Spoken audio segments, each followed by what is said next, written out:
Hello everyone, welcome back once again and dear friend, I hope you are doing well और आप सभी की पढ़ाई अच्छी चल रही होगी। डियर फ्रेंड, आईसीएमआर में आपकी निकली है रिक्रूटमेंट मल्टीपल पोजीशन पर, तो इसी पर हम आपके चेकआउट करने वाले हैं।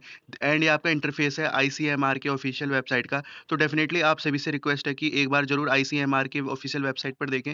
इनके आपके मल्टीपल डिपार्टमेंट हैं, मल्टीपल डिपार्टमेंट में ये वर्क करते हैं एंड इनके बारे में आपको थोड़ा बहुत जरूर जानना चाहिए, क्योंकि at a time of interview ICMR से रिलेटेड भी आपके क्वेश्चंस बनने के 100% चांस होते हैं। तो आइए पीडीएफ को डिस्कस करते हैं। पीडीएफ में आगे बढ़ने से पहले रिक्वेस्ट करता हूं कि आप सभी से पूरी फोकस के साथ वीडियो को चेकआउट करिएगा, देन जब भी आपको इस जॉब का फायदा रहने वाला है। डियर फ्रेंड, हमने आपके मल्टीपल पोजीशन पर मल्टीपल रिसर्च से रिलेटेड वैकेंसी को डिस्कस किया था, तो आप जरूर एक बार उन्हें चेकआउट करिए, जिससे क्या होगा कि आपको कुछ आइडिया लग जाएगा एंड आईसीएमआर के डिपार्टमेंट से रिलेटेड आप यहाँ चेकआउट कर सकते हैं। डियर फ्रेंड, आइए सीधे चलते हैं हम अपनी पीडीएफ को एंड डिस्कस करते हैं। इंपॉर्टेंट पीडीएफ रहने वाली है, परफॉर्मा भी दिया है, परफॉर्मा को भी हम फुलफिल करके चेकआउट करने वाले हैं। ये आपका एप्लीकेशन परफॉर्मा दे रखा है, इस परफॉर्मा के ऊपर भी हम चेकआउट करेंगे। सबसे पहले हम एक काम करते हैं ना, पूरी पीडीएफ को अच्छी तरीके से डिस्कस कर लेते हैं और इसी के बिहाफ पर हम इस पीडीएफ का परफॉर्मा को फुलफिल करेंगे। So dear friend, this is the important PDF आप यहाँ चेकआउट कर रहे हैं। आईसीएमआर के डिपार्टमेंट की बात करें, national institute of implementation research on non communicable disease, NCD के ऊपर आपका प्रोजेक्ट है, जो कि आपकी ministry of health and family welfare, government of India के अंडर में आता है। वॉक इन इंटरव्यू रखा गया है एंड आपका रिटन टेस्ट रहेगा। प्रोजेक्ट ह्यूमन रिसोर्स पोजीशन से रिलेटेड आपकी टेम्परेरी पोजीशन रहने वाली है। डियर फ्रेंड, बात करें ना इसकी वैकेंसी की, अगर मान लीजिए कम कंपटीशन रहता है तो डायरेक्ट आपका वॉक इन इंटरव्यू रहेगा। इस चीज को भी आपको ध्यान देना है। तो आइए हम आगे बढ़ते हैं। आपका नोटिफिकेशन आप यहाँ चेकआउट कर लेंगे। सबसे पहले आपको इसके प्रोजेक्ट से रिलेटेड जरूर चेकआउट कर लेना है। आपका ऑप्टिमाइजेशन है adolescent health service through health and wellness centre in the Sikar district of Rajasthan. तो ये आपका प्रोजेक्ट है सिकार डिस्ट्रिक्ट ऑफ राजस्थान में, जिसमें कि आपका आईसीएमआर एनआईआर एनसीडी का प्रोजेक्ट चल रहा है and official walk in interview से रिलेटेड आपका नोटिफिकेशन निकाल रखा है। कैंडिडेट को अपने फुलफिल करके ले जानी है डॉक्यूमेंट्स एंड ऑल। आपके photocopies of your testimonials, original certificate and आपकी जीरोक्स आपके साथ होनी चाहिए वॉक इन इंटरव्यू में अपेयर होने के लिए। आइए वैकेंसी पोस्ट से रिलेटेड देखते हैं। डियर फ्रेंड, जो हमारी पहली पोजीशन है आप यहाँ चेकआउट कर रहे हैं, प्रोजेक्ट रिसर्च साइंटिफिक है, आपकी नॉन मेडिकल से एक पोजीशन है रिजर्व कैटेगरी के थ्रू। एंड जो भी हमारे रिजर्व कैटेगरी के स्टूडेंट हैं वो अनरिजर्व कैटेगरी के थ्रू अप्लाई कर पाएंगे।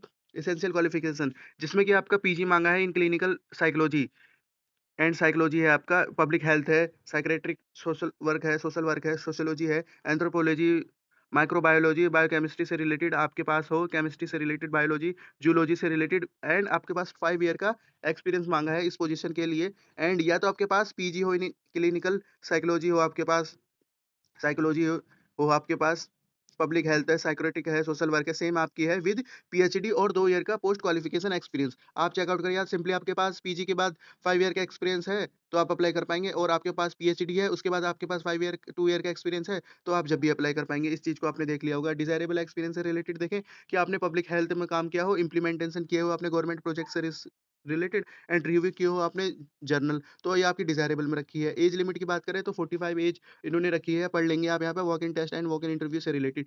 सैलरी की बात करें तो डियर फ्रेंड 78,000 आपकी सैलरी है, प्लस आपका एचआरए रहने वाला है।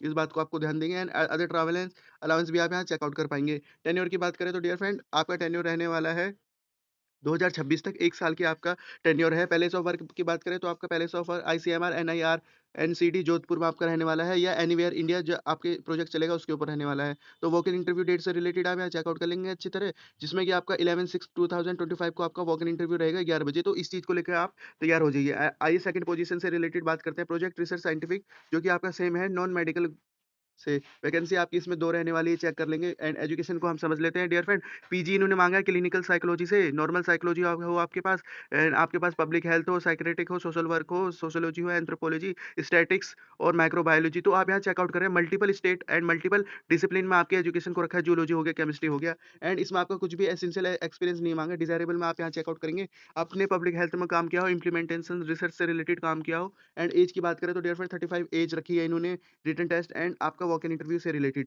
एंड सैलरी से रिलेटेड बात करें तो आपका 56,000 प्लस एचआरए रहने वाला है, और जो आपके अलाउंस देंगे वो टेन्योर आपका सेम दे रखा है, प्रोजेक्ट एंड आपका सेम इंटरव्यू टाइम दे रखा है, तो इस चीज़ को लेकर आप चेकआउट करेंगे। तो आइए आगे बढ़ते हैं। हमारी 2 पोजीशन है, बेहतरीन बेहतरीन पोजीशन है, लो कॉम्पिटिशन वैकेंसी, इसलिए क्योंकि आपकी यहाँ पे एज से रिलेटेड हो गया और एजुकेशन ऊपर वाले में तो आपकी बढ़िया वैकेंसी 78,000 की सैलरी है, प्लस एचआरए हो गया। थर्ड पोजीशन से रिलेटेड बात करें तो डियर फ्रेंड ये आपके प्रोजेक्ट टेक्निकल सपोर्ट की थर्ड पोजीशन है, जिसमें कि आपकी 5 पोजीशन है। एंड यहाँ चेकआउट करेंगे आप। एसेंशियल क्वालिफ़िकेशन को अच्छी तरीके से समझ लीजिए। आपको ग्रेजुएशन माँगा है सिंपली विद साइकोलॉजी के आपके पास हो एंड पब्लिक हेल्थ में आपने काम किया हो, सोशल वर्क सेम आपकी स्टैटिक्स है, एंथ्रोपोलॉजी है, साइकियाट्रिक सोशल वर्क है, बायोकेमिस्ट्री है, बायोलॉजी है, जूलॉजी है, केमिस्ट्री है। तो सभी पॉइंट को पढ़ लेंगे विद 3 ईयर पोस्ट क्वालिफ़िकेशन माँगा है। तो या आपके पास पीजी हो इन सभी सब्जेक्ट में डेफिनिटली एज़ अ फ्रेशर आप अप्लाई कर पाएँगे। तो आपको याद रखना है प्रोजेक्ट टेक्निकल सपोर्ट में आपकी 2 क्वालिफ़िकेशन है, ग्रेजुएशन के साथ आपके 3 ईयर का एक्सपीरियंस माँगा है। अगर पीजी है आपके पास तो आपको कुछ भी एक्सपीरियंस नहीं माँगा, डिज़ायरेबल आपका सेम है, ऐज आपकी 35 है एंड सैलरी से रिलेटेड बात करें तो डियर फ्रेंड 28,000 आपकी सैलरी है प्लस एचआरए रहने वाला है। तो जो भी आपके ऊपर की क्वालिफ़िकेशन है आप फुलफ़िल करते हैं तो प्लीज़ इस जॉब के लिए अप्लाई करें एंड अपने भाई-बहन के साथ आप इस जॉब को ज़रूर शेयर करें। उससे क्या होगा कि उनको इस चीज़ का बेनिफिट हो जाएगा एंड आप वे इस लो कॉम्पिटिशन वॉक इन में अपेयर हो सकते हैं। सेम आपका टेन्योर है, टेन्योर चेकआउट कर लेंगे। जोधपुर है आपका वैकेंसी का posting and all over India आपका बता रखा है, पर इसमें आपका जोधपुर ही रहने वाला है। आइए आगे बढ़ते हैं। आपके नंबर 4 में देखें तो डियर फ्रेंड प्रोजेक्ट नर्स की आपकी 3rd वैकेंसी है एंड वैकेंसी से रिलेटेड बात करें तो 2 है आपकी पोजीशन 4 ईयर का नर्सिंग कोर्स आपने किया हो एंड एज से रिलेटेड बात करें तो 30 है, सैलरी आपकी है 28 प्लस एचआरए वगैरह आपका रहने वाला है, सेम आपका ड्यूरेशन है, प्रोजेक्ट पहले से आप चेकआउट करेंगे एनीवेयर इन इंडिया आपका बता रखा है या जोधपुर। तो आपके ज़्यादा चांस है कि आपके जोधपुर में रहे एंड आप यहाँ डेट चेकआउट कर लेंगे, डेट आपकी सेम है सबकी इंटरव्यू से रिलेटेड। आइए आगे बढ़ते हैं और आपका पोजीशन नंबर 5 को चेकआउट करते हैं।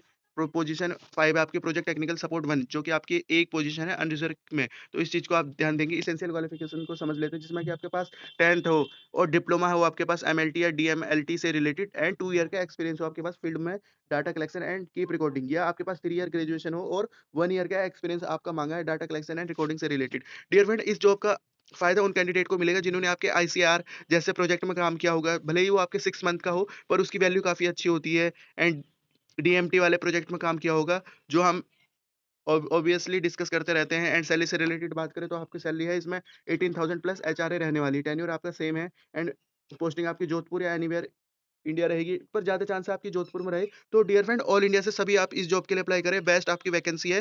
रिक्वेस्ट है एक हम्बल सी तो इस ज़रूर वैकेंसी के लिए अप्लाई करें एंड एनकरेज करता हूँ मैं आप सभी को इस अपॉर्च्युनिटी के लिए। जनरल टर्म्स एंड कंडीशन आप यहाँ चेकआउट कर लेंगे।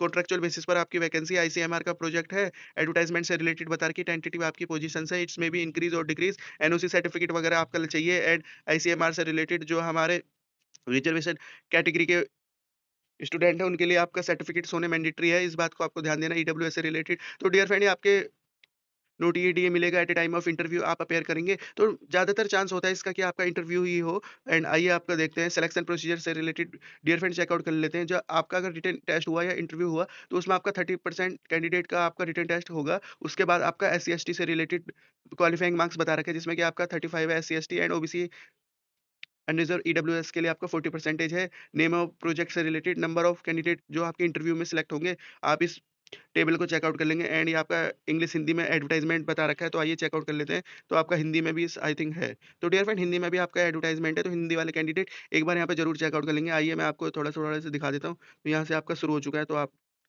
थोड़ा बहुत इसके बारे में पढ़ लीजिएगा अगर इंग्लिश में प्रॉब्लम होती है। अदरवाइज मैंने आपको सभी इंपॉर्टेंट पॉइंट को बता दिया। डायरेक्ट आपको वॉक इन इंटरव्यू है। अप्लाई जरूर करना है आपको ऐसी जॉब के लिए क्योंकि इनमें लो कंपटीशन होता है। आइए परफॉर्मा को हम एक बार ना चेकआउट कर लेते हैं, उससे क्या होगा कि थोड़ा बहुत हमें आइडिया लग जाएगा। डियर फ्रेंड ये है आपका एप्लीकेशन परफॉर्मा। परफॉर्मा को आपको भरना है, एडवर्टाइजमेंट नंबर आप ऊपर डाल देंगे, जो नोटिफिकेशन है एंड पोस्ट किसके लिए आप अप्लाई कर रहे हैं, नेम ऑफ प्रोजेक्ट आपको अच्छी तरीके से लिखना है, रिसेंट पासपोर्ट साइज आपकी फोटो आ गई, कैंडिडेट का फुल नेम आ गया, सरनेम फादर नेम आ गया, आपका एड्रेस ऑफ कम्युनिकेशन आ जाएगा, अच्छी तरीके से भर लेना। Email ID in capital letter. तो डियर फ्रेंड जो आपका कैपिटल लेटर लिखा है वो आपको कैपिटल लेटर में ही भरना है, इस बात को आपको नोट करना है और इस बात के लिए आपको जरूर फोकस करना है। डेट ऑफ बर्थ आप यहाँ लिखेंगे, जेंडर लिखेंगे एंड कैटेगरी वाइज़ आप लिखेंगे। आधार नंबर हो गया, एजुकेशन क्वालिफ़िकेशन से रिलेटेड हो गया, टेक्निकल अदर क्वालिफ़िकेशन से रिलेटेड हो गया, एक्सपीरियंस हो गया आपका, अच्छी तरीके से भर लेंगे। एंड टेक्निकल में जैसे कि आपका कंप्यूटर में आपने कुछ डिप्लोमा किया हो एंड अदर आपके ने कंप्यूटर से रिलेटेड कुछ वर्क किया हो, कुछ सीखा हो तो उससे रिलेटेड लिखेंगे, एक्सपीरियंस आप लिख लेंगे यहाँ पर अच्छी तरीके से। And detail of family member working in ICMR, GOVT and PSC तो आप यहाँ लिखेंगे। अगर आपके प्राइवेट हैं तो आपके लिए नहीं है, अगर आपके फैमिली मेंबर वर्क कर रहे हैं, आपके आईसीएमआर हो गया, पीएसयू में हो गया, गवर्नमेंट सेक्टर अंडरटेकिंग में, तो आपको यहाँ पे लिखना है लैंग्वेज आप कौन-कौन सी जानते हैं उससे रिलेटेड आप यहाँ लिखेंगे। एंड अदर इन्फॉर्मेशन देना चाहते हैं जैसे कि आपने कोई वेबिनार अटेंड किया हो, सेमिनार में आपने डिस्कशन किया हो एंड आपके कुछ अचीवमेंट्स हो, आप यहाँ लिख सकते हैं। डिक्लेरेशन हो गया सिंपली और इस प्रकार से आप इस जॉब के लिए अप्लाई कर देंगे। सिग्नेचर हो गया एंड आपके डेट ऑफ बर्थ पहले से रिलेटेड जो भी इन्होंने माँगा है, तो इस प्रकार आप इस जॉब के लिए अप्लाई कर देंगे, ईज़िली आप इस जॉब के लिए अप्लाई कर पाएँगे। तो ये थी आज की अपॉर्च्युनिटी, रखते हैं इस वीडियो को इसी पॉइंट तक and thank you for watching this opportunity dear friend, have a good day.